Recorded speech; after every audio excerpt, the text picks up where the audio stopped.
श्रावण अमावास्या चिता लगी अमावास्या जहां आम श्रद्धारे चित्तौ अमावास्या भी कहू। प्रभु जगन्नाथंकर अनेक पर्वपर्वाणी मध्यरु चिता लगी अमावास्या गोटे। आमे साधारणतः मथारे चंदन गोरचना कि कस्तूरीर चिता लगाऊ, मात्र आम प्रभु जगन्नाथ तो लीलामय, तेणु से लगाती हीरार चिता जहाँ को ब्रह्म ज्योति कह जाए। आ बलभद्र लगाती लीलार चिता जोटा कि ब्लू सफेयर। आ माँ सुभद्रा माणिक्यर दिव्य चिता, माणिक है रूबी, तेणु प्रभु हीरा लीला माणिक्यर चिता लगाती। स्नान पूर्णिमा चिता कढ़ा होता है। चिता लगी अमावास्या चिता लगी हुए आ भोग हुए टेस्टी चितौ पिठा। आम जगन्नाथ खाइबार बाहाना खाली खोजती। चिताटा रेसिन रे पेस्ट ही लगा जाए, पाट डोरी रे बंधा जाए।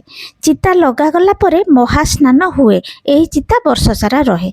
प्रभुंक विभिन्न गुप्त नीति भितर यह गोटे गुप्त नीति जे कि द्वार बंद हो ये प्रक्रिया हुए। आम कृषक माने आज धान रोइबा आरंभ करती।